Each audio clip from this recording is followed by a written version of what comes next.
es lo que figura en pantalla, la ven en pantalla, ¿no? Que dice 20, que es el apunte 20, máquina sincrónica trifásica de polo saliente. Ven esa pantalla, ¿no? Sí, sí. Bueno, vamos a estudiar, nosotros lo que empezamos a estudiar este cuatrimestre con la máquina sincrónica. Todo lo que hemos hablado es para la máquina sincrónica de polos lisos, que tiene una diferencia significativa con la máquina de polos salientes. Y la diferencia significativa está en cómo manejamos la fuerza magnetomotriz de reacción de armadura.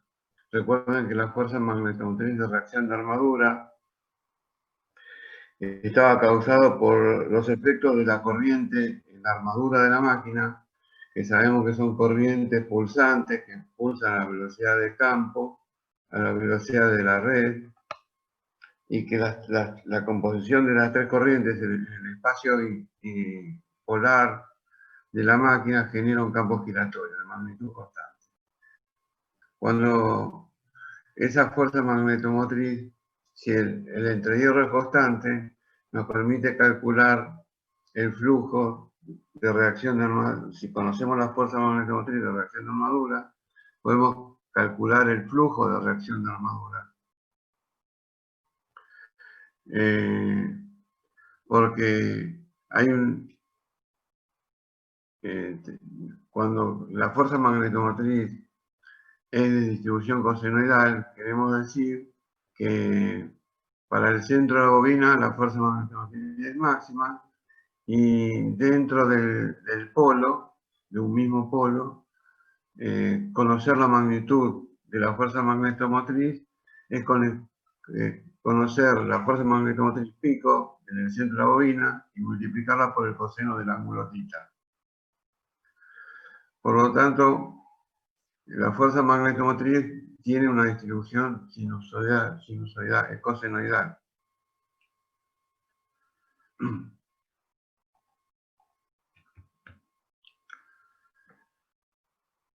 Y entonces en una máquina de rotor cilíndrico, para cada posición de la fuerza magnetomotriz, el entrehierro es constante, por lo tanto la inducción sabemos que es mu0 por h. Si el h varía cosenoidalmente, si el entrehierro es constante, la inducción varía de la misma forma. Porque tenemos entrehierro constante. En cambio, en una máquina de polo saliente, el entrehierro es variable dentro de un paso polar. O sea que la construcción de la máquina es más sencilla hacerla con polo saliente que hacerla con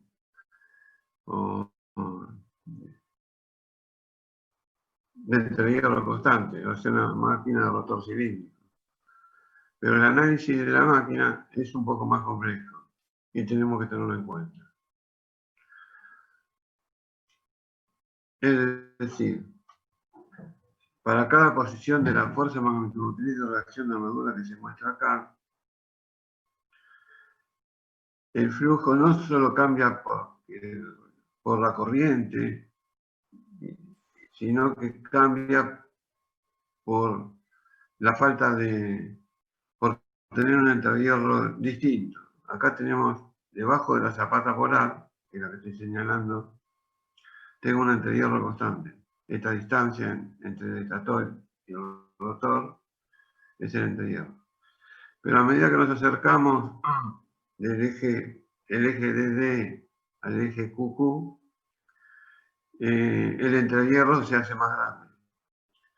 Cuando se hace tan grande como muestran acá, comparativamente con las inducciones que se manejan dentro del paso polar, dentro del polo, dentro del ángulo polar, digamos, la inducción toma los valores que le corresponden a una misma máquina de rotor cilíndrico. Pero acá, a medida que la posición de FA cambia, el entrehierro cambia. A medida que nos acercamos al QQ, el entrehierro se hace más grande. Por lo tanto, la inducción se achica, mucho se achica. La vamos a considerar en esta zona que la inducción es 0. Entonces, lo que estudiaron este tema, que es Blondel y otros más,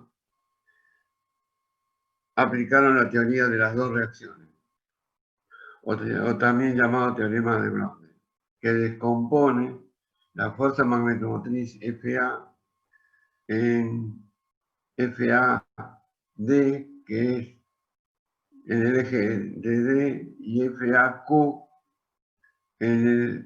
corresponde a la zona de mayor entrehierro. Entonces, conociendo FA, se calcula de la misma manera que se calcula en la máquina de polos lisos. O sea que es 3 medios, 4 por 4 sobre pi, por raíz de 2 sobre 2, por el número de espiras serie del estator, por los factores de arrollamiento del estator, y ahí tenemos la fuerza magnetomotriz, FA. La posición de FA es una posición que la define el factor de potencia. O sea, el phi entre la tensión en borne de la máquina y la corriente de armadura. Entonces, esta descomposición nos permite calcular los flujos de la misma manera que la máquina de rotor cilíndrico, simplemente tomando en consideración un factor que le vamos a llamar factor de forma del eje longitudinal o del eje transversal. O sea, el eje DD es el eje directo, llamado también o longitudinal. Y el eje QQ, que está en cuadratura, o sea, 90 grados, o transversal. Son los dos ejes. O sea, vamos a estudiar la máquina como si fuese una máquina cilíndrica, pero con dos ejes, el longitudinal y el transversal.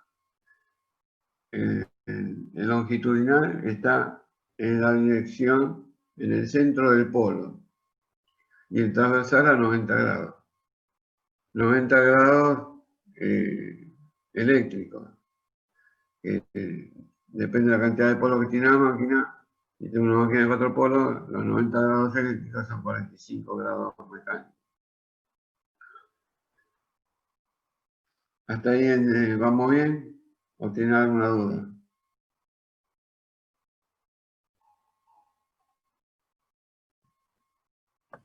Hasta acá vamos bien. Entonces vamos a realizar el objetivo del día de hoy, es con esto que estoy explicando, es construir un fasorial para una máquina de polos lisos. Es distinto que para una máquina de polos salientes. En la máquina de polos lisos vinculamos el flujo con la fuerza magnetomotriz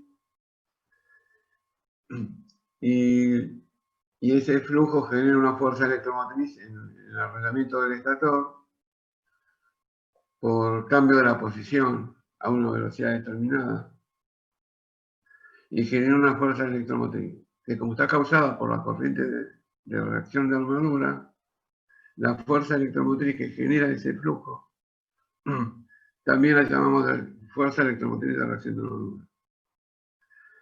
Y con la máquina sincrónica de rotor lisos hemos encontrado una reactancia que vincula la fuerza electromotriz de reacción de armadura con la corriente de armadura. Ese cociente define la reactancia de reacción de armadura. Bueno, en este caso, como hemos desglosado en dos una fuerza magnetomotriz en el eje D y otra fuerza magnetomotriz en el eje Q. La distribución de flujos de fuerza magnetomotriz tenemos para el eje D en la posición cero magnética la distribución de fuerza magnetomotriz, tanto para un lado como para el otro lado. Tenemos, esto está dibujado en celeste, en verde está dibujada la curva de la fuerza magnetomotriz, pero tirada para atrás o para adelante, que sería lo mismo, está desfasada 90 grados. Por eso que nosotros la fuerza magnetomotriz en el eje directo la calculamos FA por el seno, o sea, FA por el seno de este ángulo, me da la fuerza magnetomotriz FAD. Y FAQ es la fuerza FA por el coseno, es la proyección de este fasor sobre el eje Q. Entonces acá está hecho el desglose de cómo cambia la fuerza magnetomotriz en el interior de la máquina.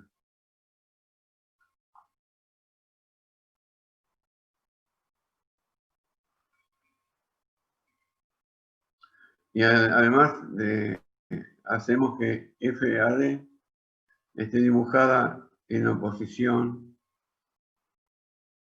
a la fuerza magnetomotriz de excitación, que también la consideramos cosenoidal.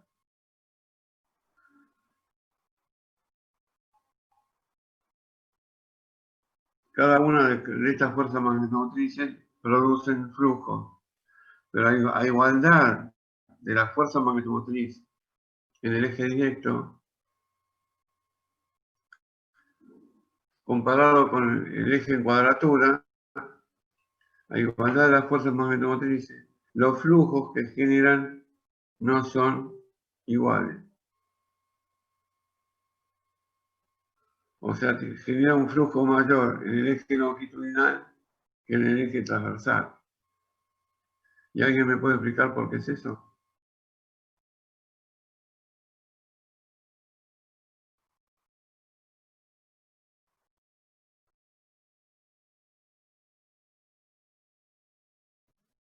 Claro, lo dice ahí el apunte. Pasa por lo que dijiste. A igualdad de fuerza magnetomotriz, recuerden de que lo que genera flujo no es la fuerza magnetomotriz, es la inducción. O sea que la inducción es mu0 por h. Y h es FAD para el eje longitudinal dividido entre hierro. O sea, esto representa lo que ya vimos, que H por L es igual a N por I. O sea que FAD, que es fuerza magnética es H por G. Si conozco F y conozco el hierro, encuentro el valor de la inducción. O sea, la inducción es mu0 por H. ¿Y qué pasa? La distribución espacial es cosenoidal en eje de D.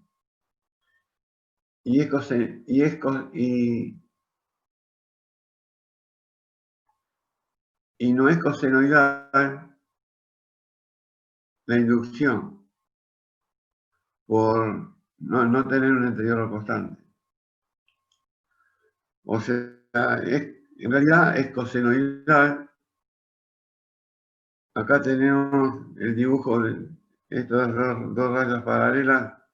Me me define el estator, y esto sería un corte para poder entender el fenómeno del rotor, donde acá tenemos la zapata polar con un entrehierro determinado y la zona interpolar, o sea, la zona entre los polos, es de entrehierro mayor.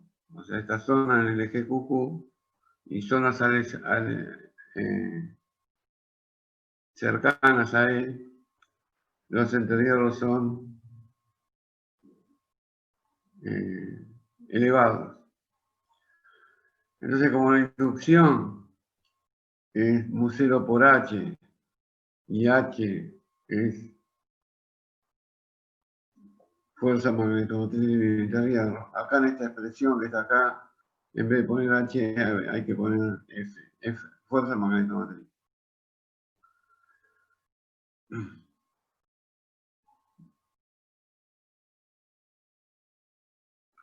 Entonces, en la zona interpolar, donde el entrehierro es elevado, los valores de inducción que vamos a manejar son nulos. En cambio, o sea, tienden a ser nulos. En cambio, en la zona interpolar, en esta zona, por tener un entrehierro más acorde a la construcción de la máquina, genera la inducción tiene una distribución cosenoidal. Antes de entrar en aplicar Fourier, conceptualmente, si hubiéramos tenido un entrehierro constante, la inducción entre el eje QQ y este ángulo que marqué acá de 60 grados, no hay inducción. Lo mismo que pasa en el otro extremo del polo. La inducción es nula. Y en cambio, entre lo que vamos a llamar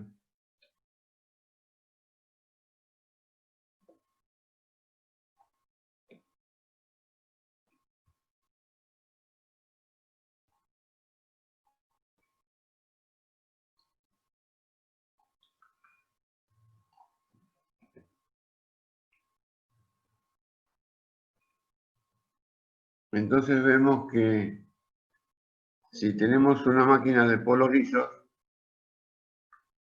en esta zona, en la zona de interpolar, donde los entrehierros son elevados, tendríamos inducciones nulas. En una máquina cilíndrica, estos valores de inducción existen, porque el entrehierro es constante. En la vuelta completa del rotor, el entrehierro es la distancia entre el estator y el rotor es constante. Entonces aparece esta línea de inducción. Y cuando estas líneas de inducción las consideramos nulas, que desaparecen dentro de la distribución espacial del campo, ¿qué pasa con el flujo? Comparativamente, una máquina entrehierro constante a una máquina entrehierro no constante. ¿Qué pasa con el flujo? ¿Sube, baja, que queda igual? ¿No sería menor? Sería menor. Porque recordemos que el concepto de flujo son líneas de campo metidas dentro de un espacio determinado, una superficie. Si la superficie donde aparecen líneas de campo, hay partes de esa superficie que no hay campo, el flujo, que es la inducción por la superficie, se hace más chico.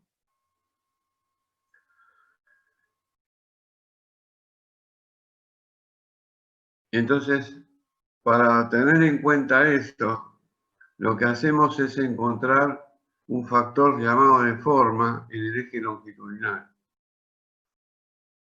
y transformar la máquina en una máquina, con la transformación que vamos a hacer, una máquina equivalente al de hierro constante, que produciría un flujo equivalente en magnitud, equivalente a esta forma de onda que tenemos.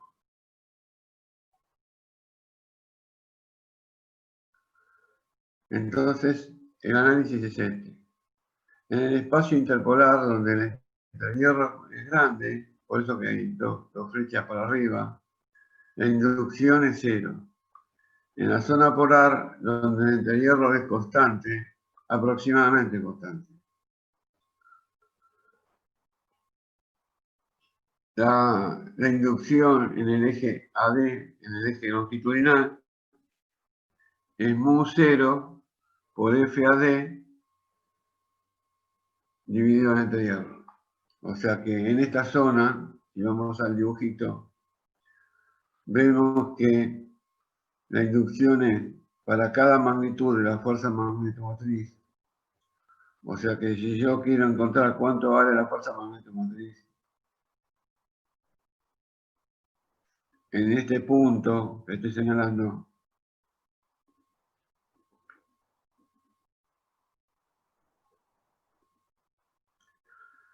digo, ¿cuánto vale el fasor espacial FAD pico que se sitúa en el centro de la bobina por el coseno del ángulo correspondiente? Entonces tengo el valor de FAD en ese punto. Lo divido por el entrehierro y me va a dar el valor de la inducción. Si dentro de esta zona la fuerza magnetomotriz cambia cosenoidalmente y dentro de esta zona el entrehierro es constante, significa que construimos esta forma de la distribución que es cosenoidal. O sea que la forma de la distribución de la fuerza magnetomotriz de la inducción en el eje longitudinal es cosenoidal, pero truncada a los costados. Al no ser cosenoidal, podemos admitir, para poder determinar el coeficiente de reacción de armadura, vamos a aplicar Fourier a esa forma truncada de la distribución de la forma de onda, y eso lo vamos a distinguir con el término BA de 1 del primer armónico, y el sombrerito de la B es el pico. O sea que el BA de 1, que es el pico de la inducción para esa forma de onda, es igual al pico de BAD por el factor de forma del eje longitudinal. O sea que BAD 1, que sería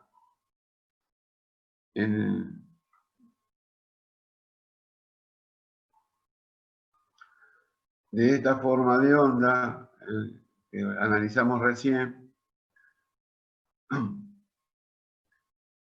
encontramos el primer armónico de la inducción.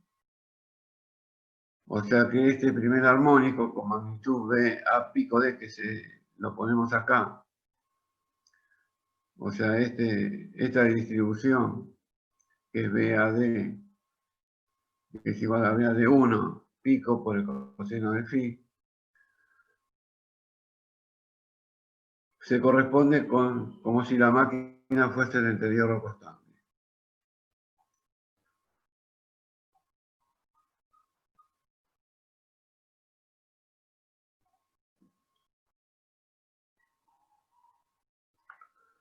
O sea que podemos calcular, para calcular el flujo, para esta configuración, sería la expresión del cálculo del flujo, es la misma que hemos tenido en cuenta para la máquina de polos lisos.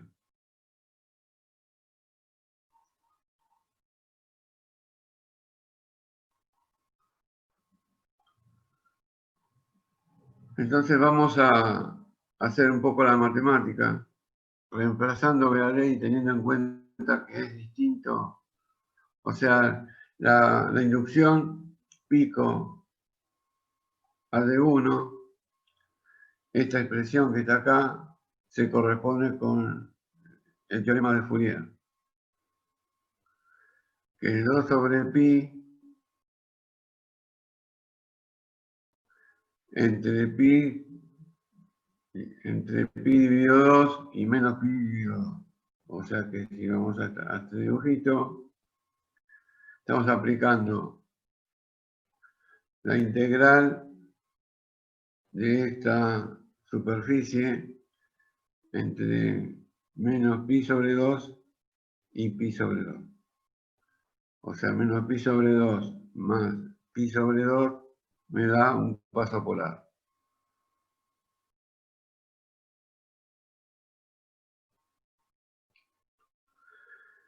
Pero la inducción AD es nula donde el anterior es grande. Y tiene una distribución cosenoidal dentro del espacio polar. Entonces la integral, que es entre pi sobre 2 y menos pi sobre 2,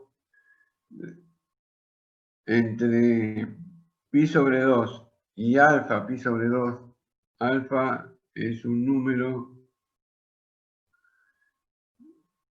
que me dice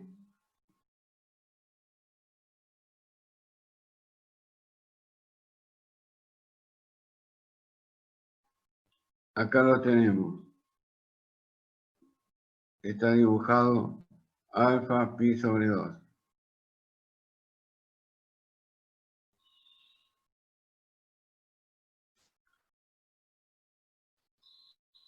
O sea, alfa define el ancho polar, el ancho del polo.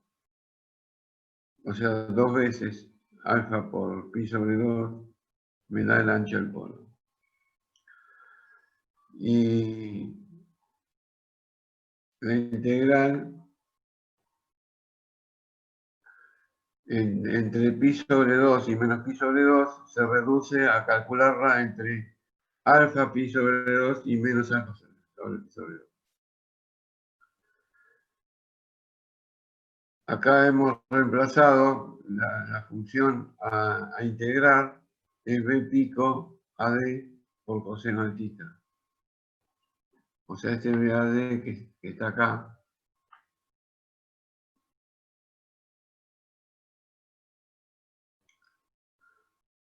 lo hemos reemplazado por el BAD pico por coseno de tita. Entonces BAD pico sale fuera de la integral y quedaría 2 sobre pi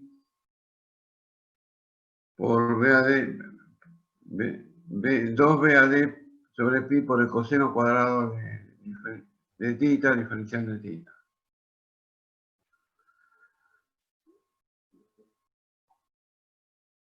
Aplicando la identidad trigonométrica, que 2 veces tita es igual a 2 veces coseno cuadrado de tita menos 1. O sea que podemos despejar y decir de que coseno cuadrado de 1 más coseno de 2 titas dividido 2 va dentro de la integral. Lo reemplazamos. BAD del pico sale fuera de la integral, como está puesto acá.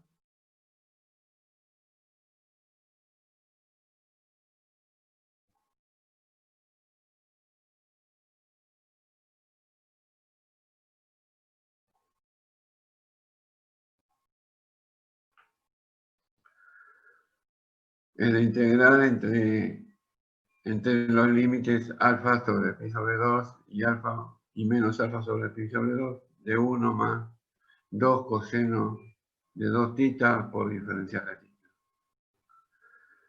O sea que BA de 1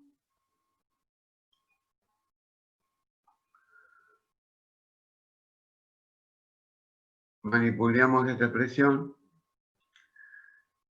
y quedaría que esta integral entre los límites de alfa pi sobre 2 y menos alfa sobre pi sobre 2, aplicamos esta ecuación. O sea, bueno, cortamos y volvemos a arrancar. Yo conecto, me llegó, después les explico.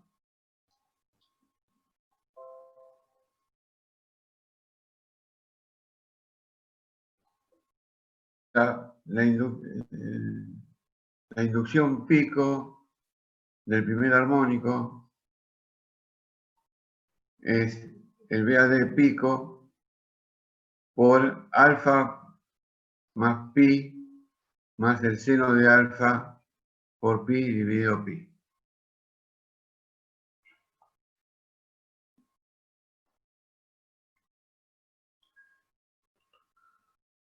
O sea que, como dijimos al principio, la inducción pico del primer armónico es BAD pico por CD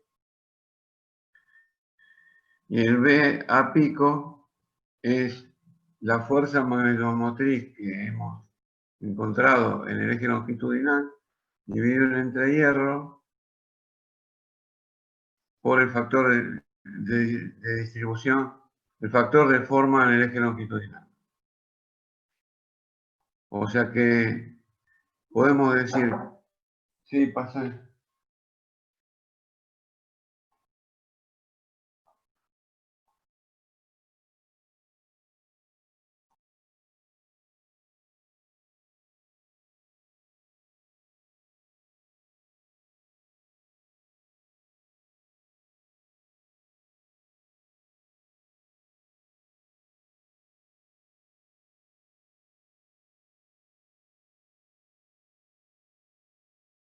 El flujo en el eje longitudinal, que es la misma expresión que el cálculo del flujo en una máquina de rotor cilíndrico. La diferencia está en este factor de forma, es porque la inducción se ha reducido a cero en las zonas interpolares. O sea que esto es válido, lo que hemos analizado hasta esta hoja, es válido para el eje longitudinal. Vamos a hacer el mismo análisis, pero lo vamos a hacer más rápido porque el concepto es el mismo y no nos vamos a detener en las ecuaciones de las integrales. Entonces acá el factor de forma, perdón, la fuerza magnetomotriz FAQ es FAQ pico, que es esto que está acá, FAQ pico por el coseno de tita, nos da la distribución espacial. Y acá vemos, o sea, entendamos este dibujo, que si junto este DD con este DD, formando un círculo, esta es la mitad de un...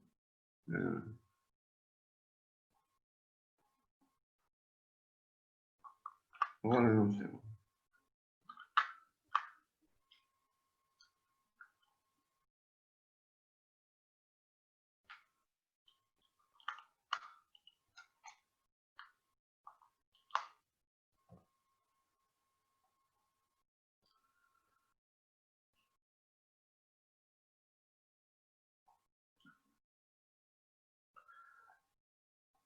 Acá el aporte de campo está en las zonas interpolares, porque el eje QQ está puesto acá. Acá tenemos los ejes de D, y esta es la mitad, y esta mitad forman un polo. Entonces, hay campo magnético, hay inducción, donde vemos los polos. Entonces, donde vemos los polos, la distribución son estos dos piquitos, y el entrehierro de la máquina, que es este ancho, es nulo. Por lo tanto, vemos que esto le saca bastante al flujo. O sea, integrando esta función truncada, encuentro un factor de forma del eje longitudinal. Después todo el tratamiento es el mismo.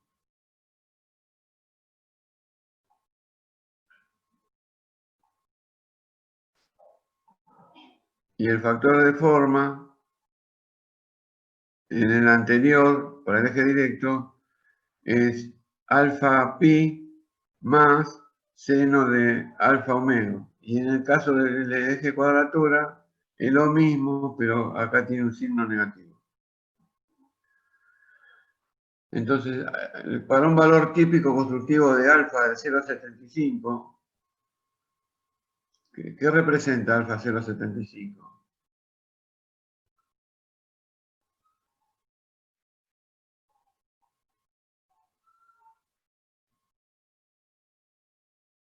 El ancho del polo.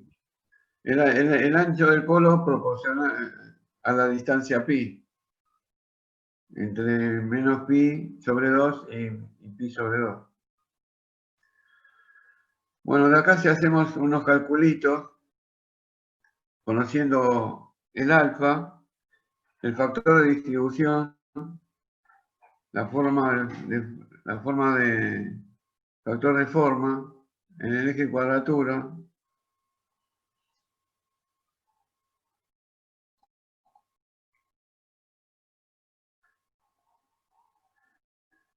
nos da 0, vamos a redondear, 0,98, y el de cuadratura 0,52. O sea, esto quiere decir que a igualdad de fuerza magnetomotriz en el eje directo y en el eje cuadratura, vamos a tener la mitad del flujo, una comparada con la otra. ¿Está claro esto?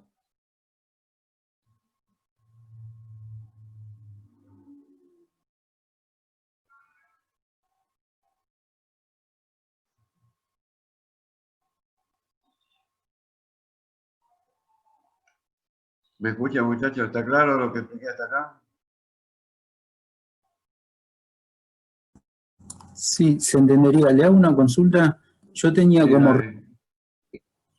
Decime, William. regla que en el eje longitudinal es el lugar de máxima intensidad de campo y en el eje transversal es el lugar de campo magnético nulo. Nosotros con estas ecuaciones diríamos que tenemos campo magnético en el eje transversal.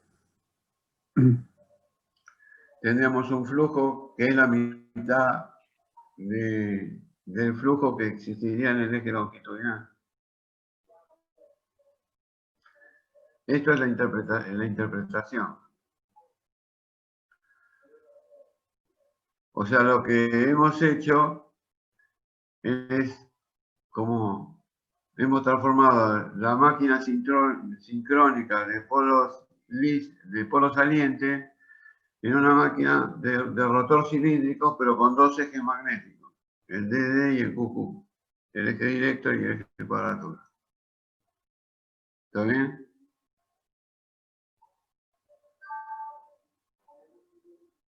Sí, ¿se entiende? No te escuché, William. Sí, se aclaró. ¿Alguien más tiene alguna duda respecto a lo que estoy explicando?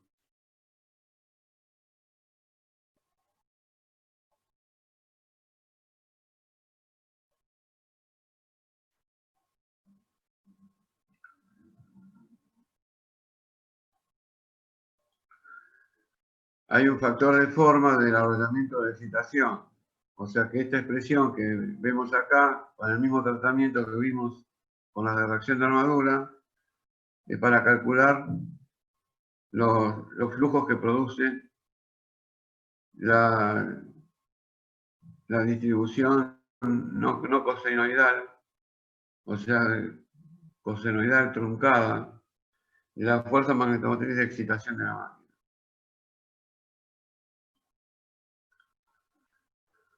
Entonces, como hay muchas ecuaciones, tenemos que hacer un cuadro, un diagrama de flujo de todo lo que estamos analizando. La corriente IA produce la fuerza magnetomotriz pico FA. Ese 1,35 es 3 medios de 4 sobre pi de raíz de 2 sobre 2. Eso da 1,35 para una máquina trifásica. Por el número de espiraserie, por factores de arrollamiento, divido las pares de polo, porque la fuerza magnetomotriz es por polo, por la corriente que circula por esos arrollamientos, que genera una fuerza magnetomotriz, es el módulo, que es giratoria a la velocidad de campo, y que la descomponemos en esa fuerza magnetomotriz según Blondel. O sea, si le va mal, es por culpa de Blondel. La fuerza magnetomotriz en el eje longitudinal es FA por el seno de psi, y en el eje transversal, FAQ es FA por el coseno de psi. Para calcular los primeros armónicos por la distribución no constante, por tener una distribución no cosenoidal, o sea, cosenoidal truncada, tenemos la fuerza magnetomotriz en el eje directo, el primer armónico, que es FAD,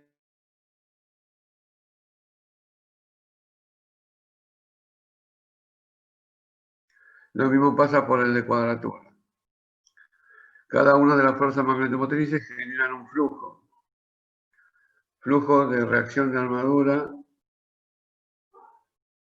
de primer armónico, que sería U0 por D por L sobre P sobre interhierro. ¿Y qué valor de interhierro tenemos que tomar? Porque ahí había dos valores de interhierro. Uno en el eje longitudinal y otro en el transversal.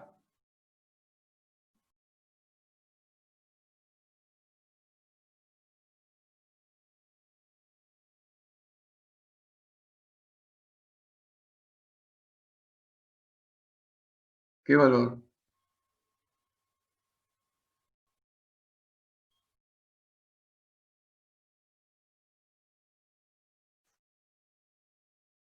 Nadie lo puede distinguir.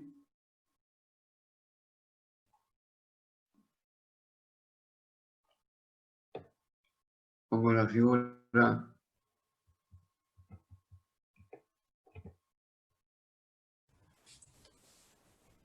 Si ya lo afectaste por el CQ y por el CD, ¿no sería el G más chico? Claro, porque lo que yo dije hace un rato, es que los entrehierros, tenemos una máquina desde el punto de vista de los cálculos de un solo entrehierro, que es el entrehierro que hay debajo de un polo. Tanto para del flujo el flujo del eje directo como el mismo entrehierro que del eje de cuadratura, es el mismo.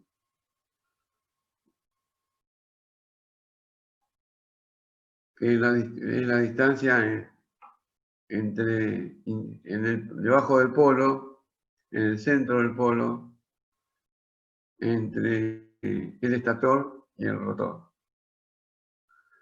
Como estos flujos del eje directo y el eje cuadratura giran, son giratorios, se inducen fuerzas electromotrices, EAD. Fuerza electromotriz de reacción de armadura en el eje directo. Y AQ, fuerza electromotriz de reacción de armadura en el eje cuadratura. Y las expresiones de cálculo es 444, que corresponde a 2 pisos del Reine 2, número de espiras S de la bobina del estator por KW, factor de forma. Factor de arrollamiento. Por el flujo que hemos determinado por la frecuencia.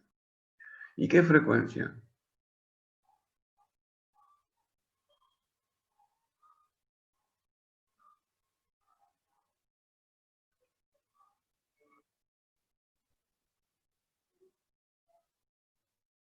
Esa es la única frecuencia que hay por ahora.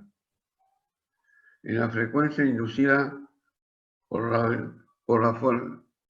es la frecuencia inducida por la velocidad que tiene la máquina y según la cantidad de polos que tiene.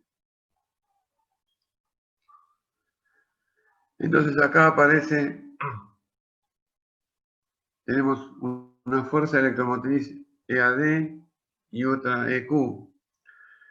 Pero si dividimos EAD, si dividimos el valor de la fuerza electromotriz en el eje longitudinal, dividido la corriente en el eje longitudinal, definimos una nueva reactancia, que se llama reactancia de reacción de armadura en el eje longitudinal.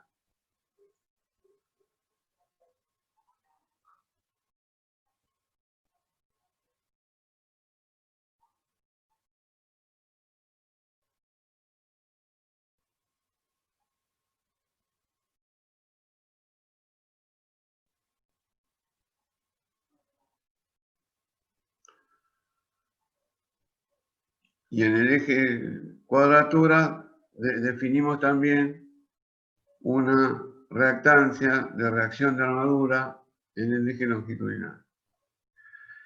Que en un rato vamos a hacer que sumadas esta reactancia de reacción de armadura en el eje longitudinal y en el transversal, sumadas cada una de ellas a la reactancia de dispersión, porque esta máquina tiene dispersión de la misma forma que la máquina de polos lisos. Me define la reactancia sincrónica longitudinal y la reactancia sincrónica transversal.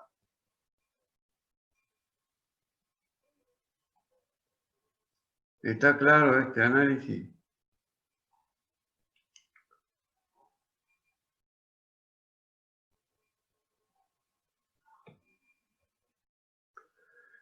Entonces vamos, para aclarar todo esto y ir a lo conciso, vamos a ver cómo se plantea en esta hoja que vamos a ver acá, cómo se plantea la construcción del diagrama fasorial. Como se plantea acá, solamente es para interpretar el concepto. Después, cuando tengan que hacer cálculos, vamos a hacer un diagrama fasorial práctico, que se corresponde con el que vamos a hacer acá teórico. Entonces, primero lo que hago es definir dos ejes. Eje DD, que lo vemos, eje DD es una línea punteada horizontal, que apenas se ve, y eje QQ, que es una línea horizontal. Primero aparece el fasor de excitación. FF, que se calcula como vimos recién. Como esto gira, esta fuerza magnetomotriz es constante.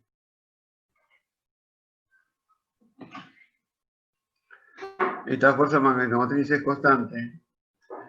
Es giratoria porque la movemos nosotros con la máquina motriz. La máquina que puede ser un motor, que puede ser, perdón,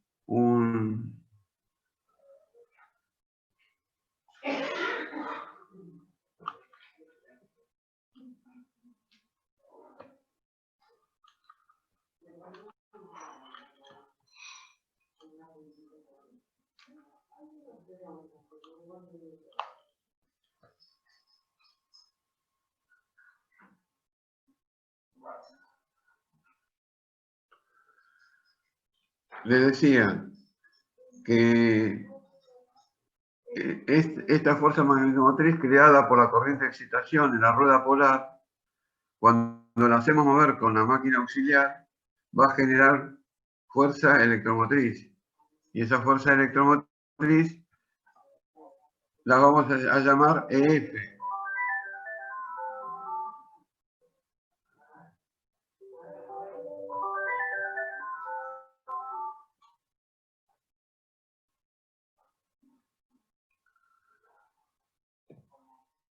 Por lo tanto, va a generar una fuerza electromotriz que ya la supimos calcular con el diagrama que vimos antes, que se posiciona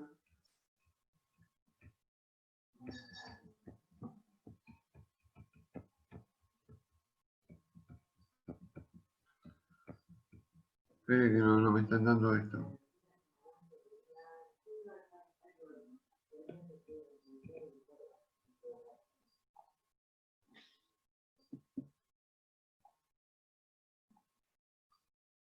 Le cambié la imagen.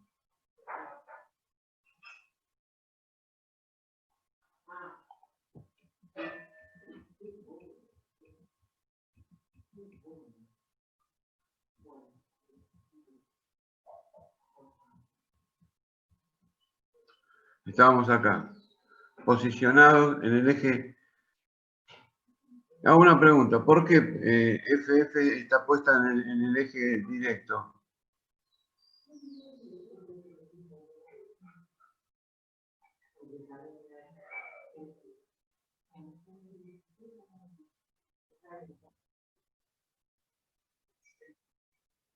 Esa es la respuesta, es correcta.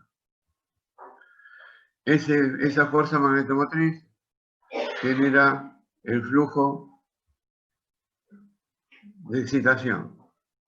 Y ese flujo de excitación, que también es giratorio, genera la fuerza electromotriz EF. Si tengo fuerza electromotriz y tengo la máquina conectada a una carga, me aparece la corriente IA. Con un factor de potencia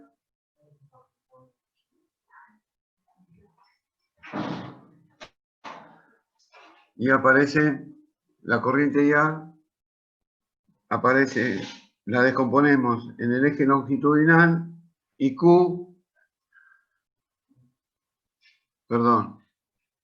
aparece en el eje transversal e ID aparece en el eje longitudinal. Y el ángulo psi que estamos nombrando acá, que es entre F, o sea, es entre, más que con F, sería con el eje longitudinal y el fasor corriente. Por lo tanto, podemos determinar analíticamente las magnitudes de ID y de IQ. Sabemos que ID es IA por el seno de psi e IQ es IA por el coseno de psi. La corriente IA genera una fuerza magnetomotriz de reacción de armadura que en la convención generadora es opuesta a la corriente.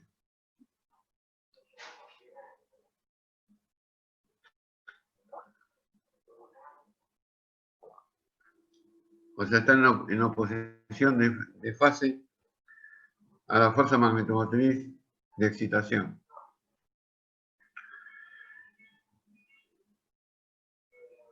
Esta FA, de la misma manera que descomponemos las corrientes en IQ y ID, me aparece, descomponemos la fuerza magnetomotriz FA directo, FA cuadratura.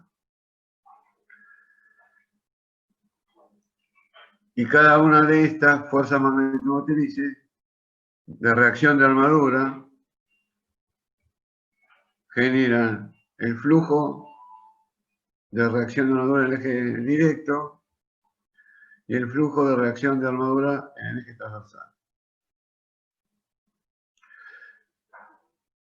La suma de ambas me da el flujo de reacción de armadura.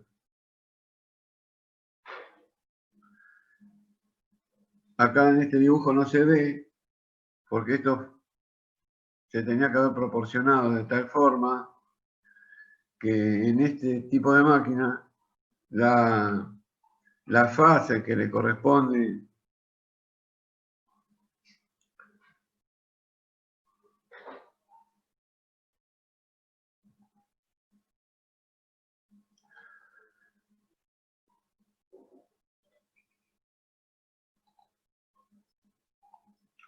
o sea, dijimos al principio que las fuerzas magnetomotrices del eje longitudinal y del eje transversal, a igualdad de magnitudes, no generan igualdad de flujo por los entrehierros, mayor entrehierro en un eje que en el otro. O sea, eso significa de que el flujo y la fuerza magnetomotriz no coincidirían en la fase. Pero bueno, es un concepto.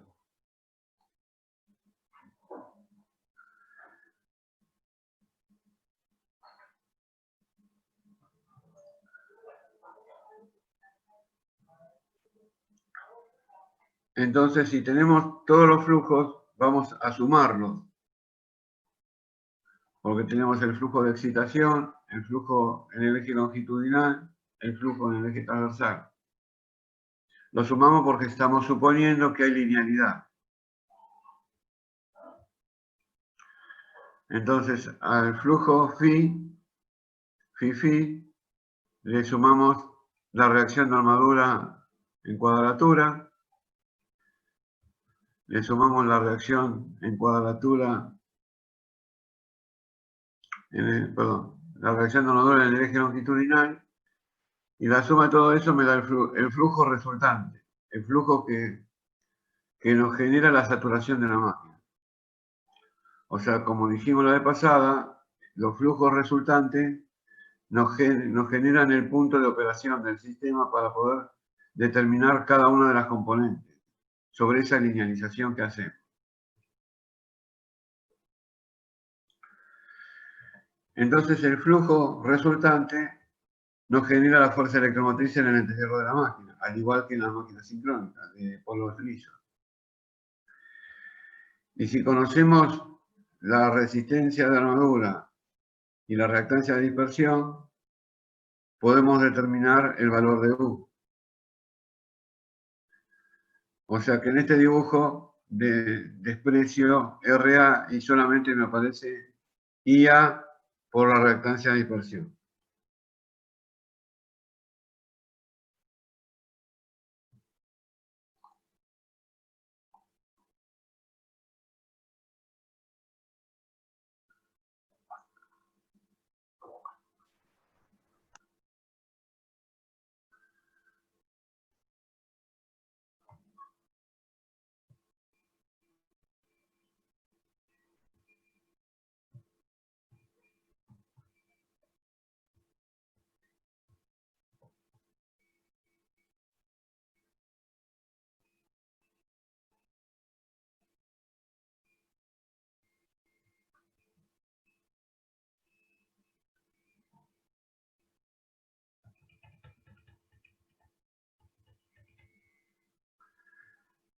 No me deja avanzar en el dibujo. Tengo que volver arrancar el dibujo. Reacción de armadura en el eje transversal. De tal forma que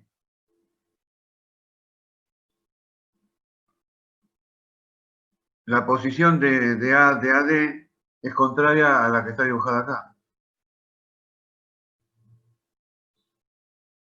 Porque es una caída de tensión, lo mismo que AQ. Por eso que se restan EAQ y EAD, se restan y obtenemos la fuerza electromotriz E. La suma de todas las fuerzas electromotrices me da la fuerza electromotriz en el interior de la máquina. O sea, los flujos los veo reflejados en fuerzas electromotrices. Pero recién definimos que la fuerza electromotriz EAD la relacionamos con I y D, y quedaría que EAD es ID por XAD. En realidad es J, porque EAD es un fasor que adelanta J, que es 90 grados en adelanto, a la fuerza electromotriz EAD. Lo mismo es el análisis con EAQ. EAQ es J y Q por X AQ.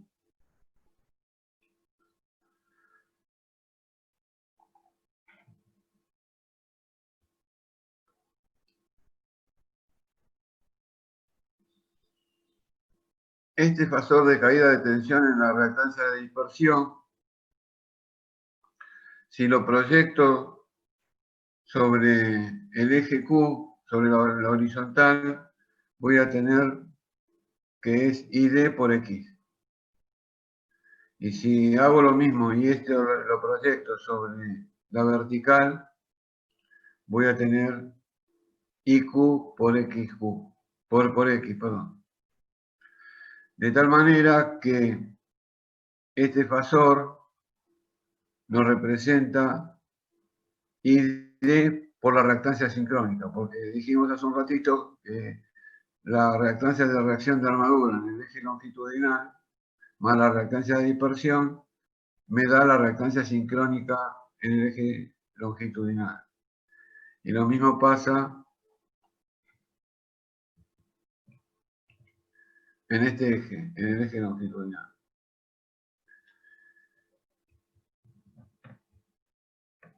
Bueno, esta es la construcción teórica, porque partimos de una posición que no la tenemos, normalmente no se tiene. Sí. O sea, sí no se obtiene analíticamente. Mejor dicho, vamos a construir ahora un fasorial que va a responder simplificadamente a lo que está dibujado acá. Esto sería el concepto teórico y esto se puede lograr hacerlo si conoces el ángulo psi. Normalmente no se tiene el ángulo psi. Entonces vamos a ver en el próximo gráfico cómo se obtiene algo parecido y simplificado.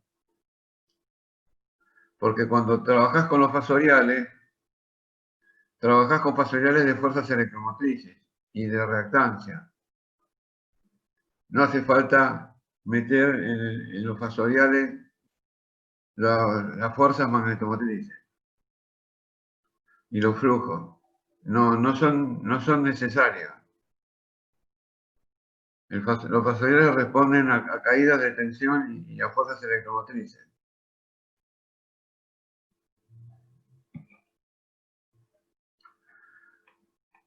Bueno, esto que está acá es para esclarecer que conocida la posición del flujo, en adelanto al flujo está la fuerza electromotriz. Alberto, queda menos de un minuto. Bueno, vamos a tomar un descanso de polo saliente, donde habíamos dado como dato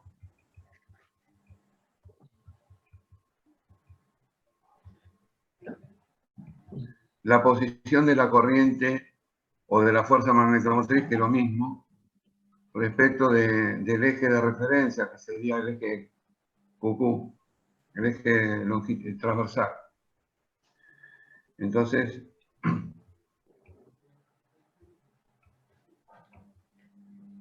o sea, dimos como conocido este ángulo phi, pero como dijimos hace un rato, ese ángulo psi no se conoce.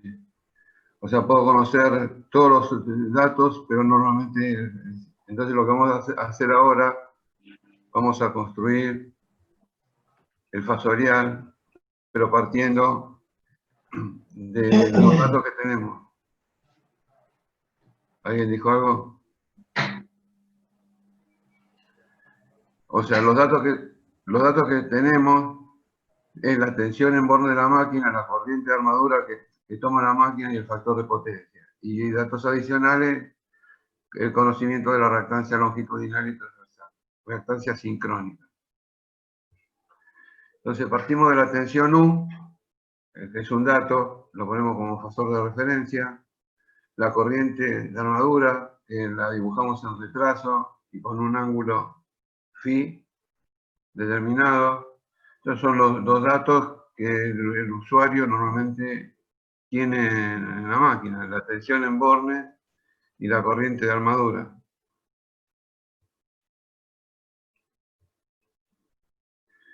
Entonces la construcción sería la siguiente.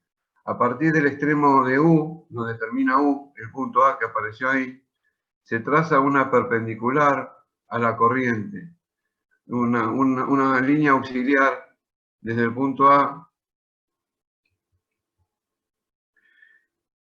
O sea, esa línea celeste que está dibujada ahí es perpendicular a la corriente IA. Y el punto A, el punto B, o sea, el segmento AB, es igual a la corriente de armadura por la reactancia longitudinal. Perdón, transversal, la XQ. Entonces, ese punto B y el origen de donde se parten estos fasoriales, que sería acá, se une una recta, se traza una recta, este punto que pasa por B, y esto define una recta, y esa recta se corresponde con el eje QQ, con el eje transversal. Después, sobre esa recta, esa línea auxiliar, se continúa con la recta y nos vamos al punto C. Y AC es la corriente de armadura que se tiene como dato y la reactancia longitudinal.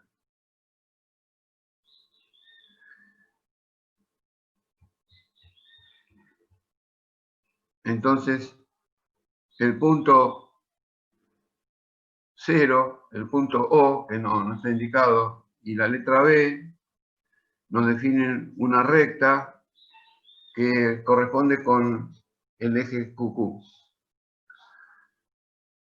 Y luego, a partir de B, se traza una perpendicular al eje QQ.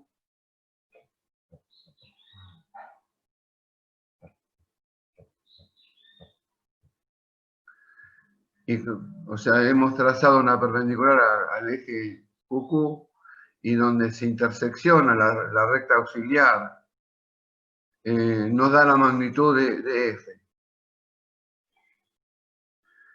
Como tenemos la corriente I con el desfasaje correspondiente y tenemos la dirección de Q, de QQ, tenemos el valor de phi.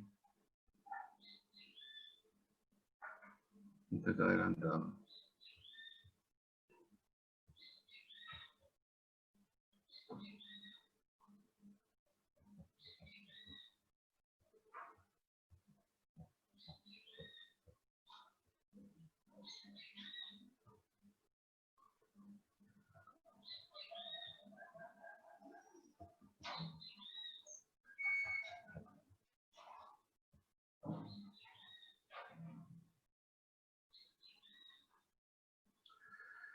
Entonces, teniendo la dirección de Q y la dirección de la corriente, puedo descomponer en la corriente longitudinal y en la de cuadratura. La de cuadratura va a coincidir con el eje Q y la corriente en el eje longitudinal corresponde con la dirección de D. La dirección de D se obtiene de haber obtenido primeramente la dirección QQ. O sea, DD es perpendicular a QQ. Entonces, vamos a demostrar esto. Conocido IQ por J y Q por XQ, J y Q por XQ me da la fuerza electromotriz, o me da JXQ por IQ. Y conocido, o sea que si tengo el fasor acá, J, lo que hace es tirar un fasor hacia arriba, que es IQ por XQ, Si tengo ID, J, ID por XD, me va a dar la caída por reacción de armadura acá. Por reacción de armadura en el eje longitudinal.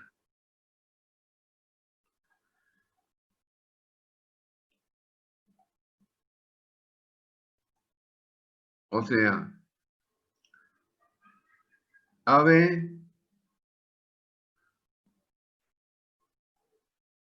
es IA por XD. Por ahora, por definición. Y AB lo multiplico por el coseno de psi.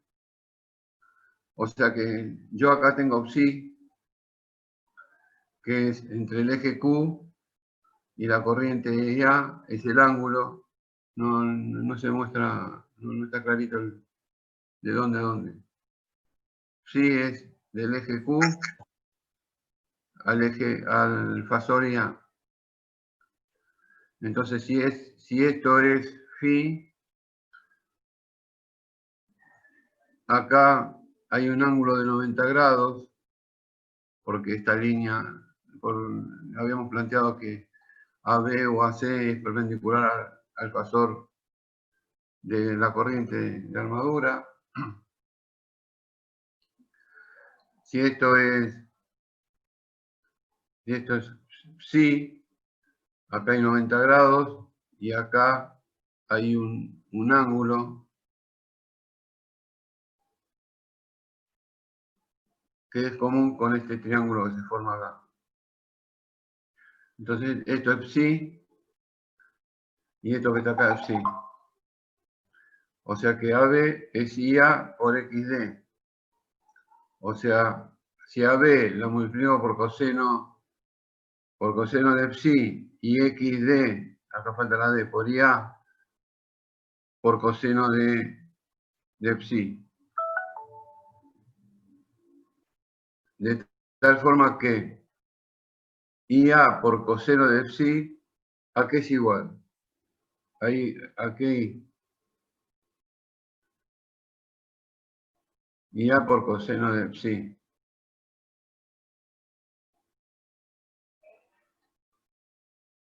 Ahí Q. Entonces, AB por coseno de psi me da esta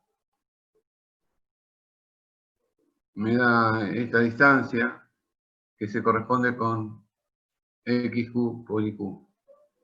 O sea que AB coseno de psi es igual a esta distancia que está acá, que es igual a esto, que es IQ XQ. Y si hacemos AB por el seno de psi, o sea, AC, lo tomamos también como definición y ahora lo demostramos, que AC es IA, la corriente IA que la tenemos para la construcción de este gráfico, por XD, valor que tenemos, eso lo multiplicamos por psi, o sea que AC por el seno de psi es esta longitud. La proyección de AC sobre XD y D me da XD y D. O sea que el seno de este lado por el seno de psi me da XD por ID. O sea que esta construcción me permite determinar a ciencia exacta la posición de psi. Conocido psi, puedo determinar la corriente longitudinal y transversal, y luego multiplicando esas corrientes por los parámetros que tenemos XD y XQ, me dan las caídas de tensión en las respectivas reactancias longitudinal y transversal. Acá surge un ángulo que es muy importante cuando empecemos a analizar las máquinas conectadas a la red de potencia infinita, que es el ángulo delta, que es el ángulo que hay entre la tensión y la fuerza electromotriz, que se llama ángulo de potencia. Todos los libros manejan estas siglas, estos índices, e inclusive en los libros que no son exclusivos de máquina, por ejemplo, el sistema de potencia. Ustedes el sistema de potencia lo tienen en quinto año, ¿no? Sí, Sí, no me acordaba. los sábados. Bueno, entonces ya sabemos cómo construir el diagrama fasorial conociendo las tensiones, corrientes y factor de potencia de la carga y conociendo la reactancia longitudinal y transversal. Que cuando hagamos el trabajo práctico respectivo de máquina sincrónica, vamos a ver cómo se miden en un laboratorio.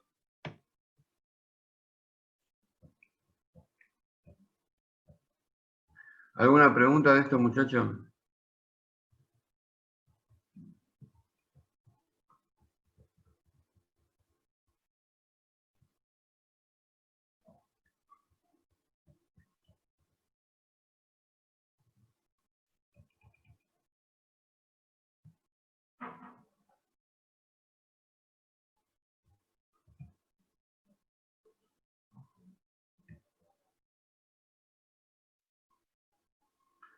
Bueno, acá está paso por paso lo que expliqué recién.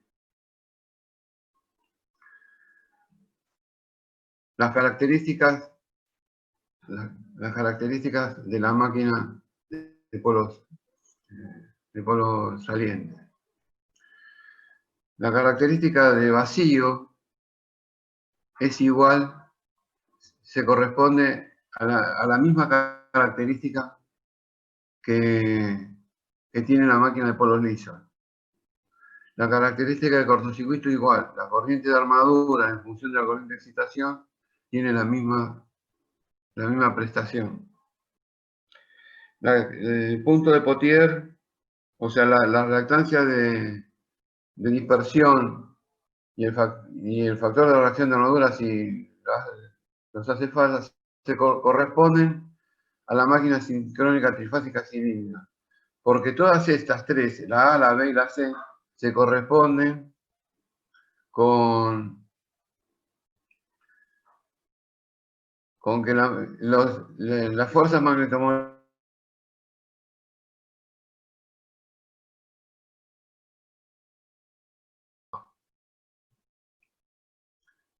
y acá está el ejemplo.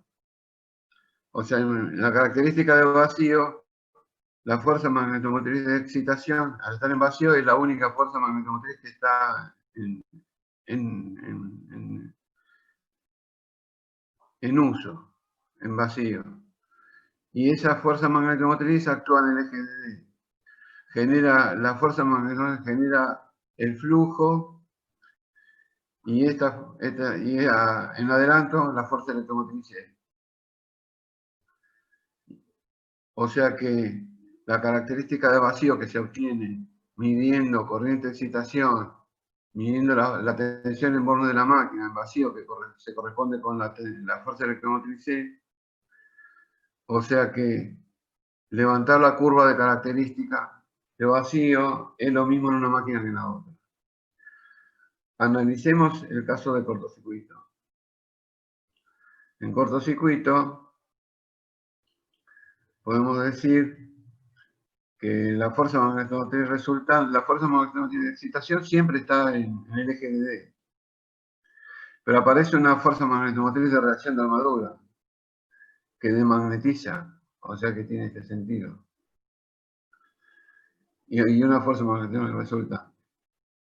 O sea, habíamos visto que la posición del fasor fuerza magnetomotriz en el espacio coincide cuando la carga, cuando la máquina está en cortocircuito, se corresponde con la dirección de la fuerza magnetomotriz de excitación. O sea que está en el eje DD. O sea, las tres fuerzas magnetomotrices, FF, FA y la resultante, por consecuencia, están en el eje DD. Por lo tanto, tanto para la máquina de polos lisos como para la máquina de polos salientes, ambas características son iguales.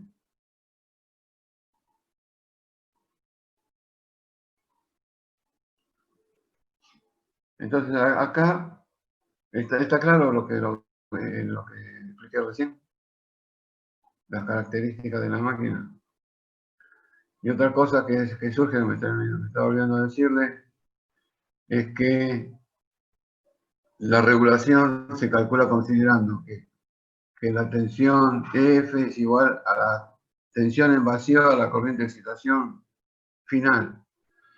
O sea que con la corriente de excitación, si tenemos la corriente de excitación sacado por Pottier o por el método de la reactancia sincrónica que vimos hasta la semana pasada, con ese y la recta de saturación media se obtiene F.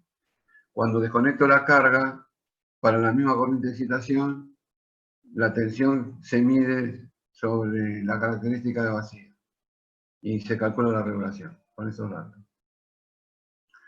Otro dato que es importante, la máquina sincrónica de polos lisos tiene su circuito equivalente, que es el círculo donde está representada la fuerza electromotriz F, la reactancia sincrónica, la única reactancia sincrónica, no.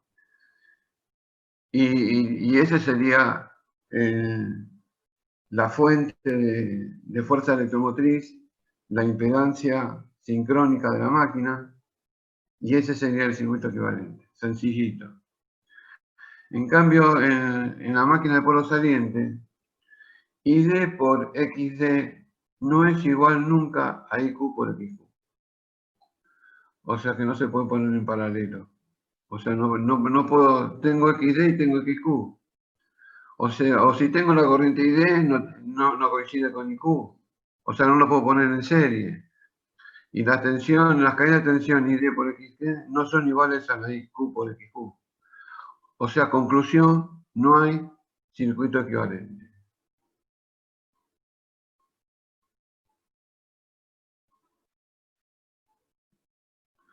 ¿Alguna pregunta hasta acá?